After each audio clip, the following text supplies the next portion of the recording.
चर्चा की शुरुआत हम करते हैं और सारिका पासवान जी आप ही से करना चाह रही हूँ क्योंकि आप लोगों द्वारा बयान जिस तरह के सामने आ रहे हैं, अभी भी थमने का नाम नहीं ले रहे हैं।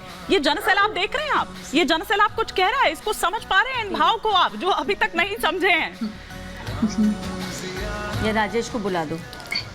हिमानी जी, मंदिर जो होता है वो आस्था का प्रतीक होता है और बिहार सरकार ने अभी 15 महीने के शासन काल में महागठबंधन की सरकार ने लगभग 2,40,000 लोगों को नियुक्ति पत्र बांटने का काम किया। 4,40,000 नियोजित शिक्षकों को राज्यकर्मी का दर्जा दिया। इतना ही नहीं, ठीक मंदिर के प्राण प्रतिष्ठा के एक दिन पहले श्री राम। सारिका जी, मैं माफी के साथ आपको रोकना चाह रही हूँ, आप अपनी बात कंटिन्यू करिएगा।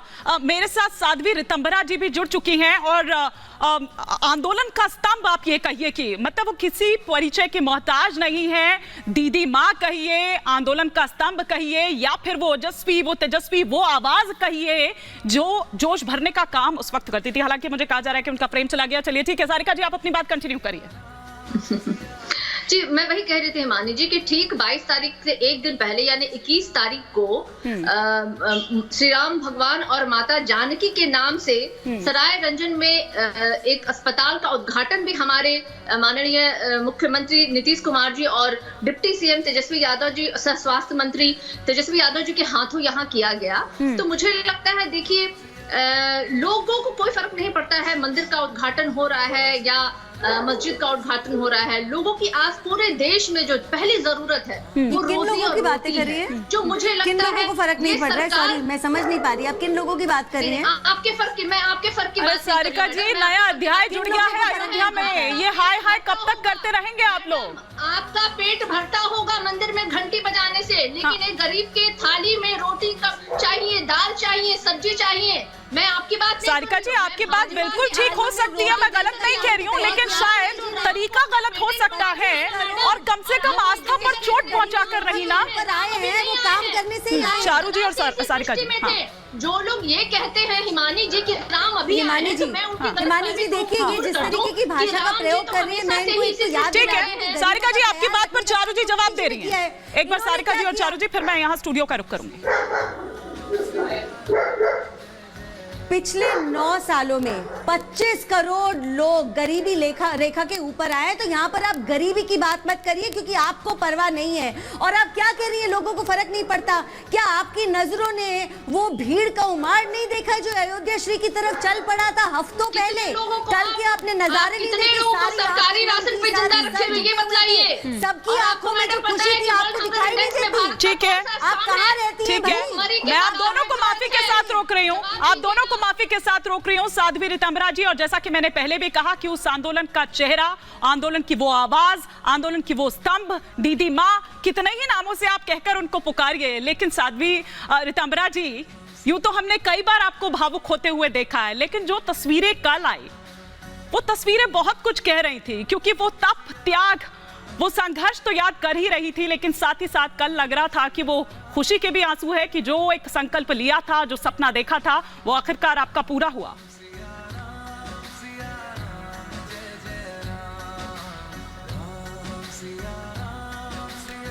हिमानी, वो तो सभी मिलकर चले गए हैं, उनकी यादें भी थी और जिन कारसेवकों ने उनका उत्सर्ग किया और सब मिलजुल के बहुत चित्त की दशा समझ ही नहीं आ रहा था कि उस आनंद को, उस प्रसन्नता को कैसे समझ से परे था। हिमानी, वो बहुत अलौकिक था, विचित्र था, लेकिन 40 साल लगातार जिसकी प्रतीक्षा थी वो क्षण सामने थे, तो समझ ही नहीं पा रहे थे कि प्रभु का स्वागत कैसे करें। हिमानी साध्वी जी, कल जब उमा भारती जी को आपने देखा, क्या ऐसे भाव मन में उमड़े? आप एकदम उनको गले लगकर खुद को रोक नहीं पाई, वो भी नहीं रोक पाई, लेकिन क्या उस वक्त चल रहा था?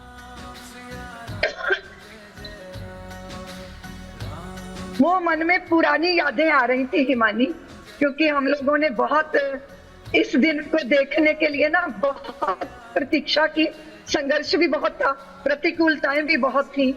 और आपको पता है कि हम सब लोगों की तरुणाई का सारा वक्त उसी में समर्पित हुआ, और जब वो सामने क्षण आया रुक नहीं पाए, इसीलिए वो ऐसी दशा हो गई, ऐसे भाव विभोर हो गए। और आपको पता है हिमानी, जब शब्द छोटे पड़ जाते हैं ना और वो साथ नहीं देते, तो फिर आंसू ही साथ देते हैं भावों को व्यक्त करने के लिए। और मैं देख पा रही हूँ कि उन मैं दूर जी आप कंप्लीट करिए।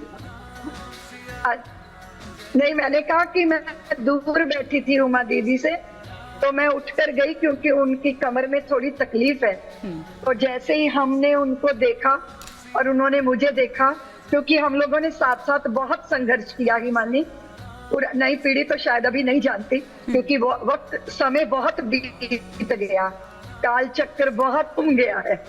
तो वो क्षण, उस जगह पे इतना भव्य दिव्य मंदिर देखना और इतनी प्यारी हिमानी रामलला की छवि है ना, तो इतनी मनमोहक है, उसने हृदय को धन्य कर दिया, कृतार्थ कर दिया। मतलब कैसे उनकी आंखों की करुणा, कैसे वो अधर पल्लव है, और वो तो हम सब लोग अंदर कि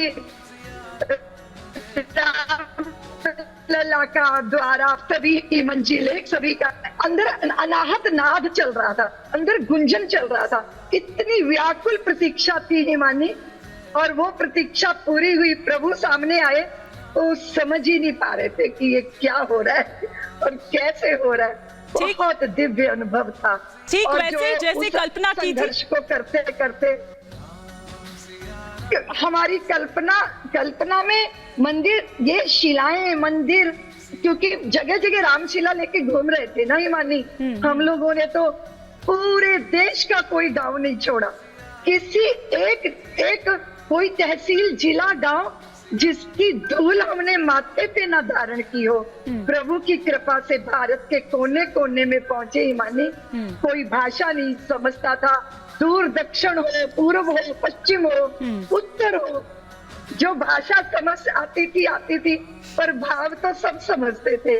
दक्षिण जैसे क्षेत्र में भी आप सोचो, वहां भी इतनी लाखों के लोग इकट्ठे होते थे हिमानी, यद्यपि हिंदी अच्छे से नहीं समझ पाते थे, लेकिन वो वाली बात है ना कि राम में सब रमते हैं हिमानी। भारत का रोम रोम राम में रमता है, और इस जन भावना को बहुत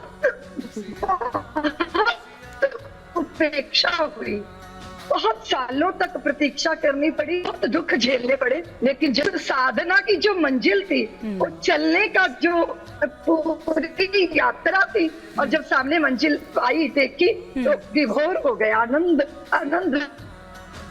बिल्कुल, और आप ही वो स्तंभ रही हैं, और आप जैसी या उमा भारती जैसी वो महिलाएं जिनकी राम मंदिर आंदोलन में जो भूमिका रही है, और किस तरह से आपके वो भाषण जो हैं वो एक जोश भरने का काम किया करती थी। बहुत शुक्रिया आपका हमारे साथ जुड़ने के लिए।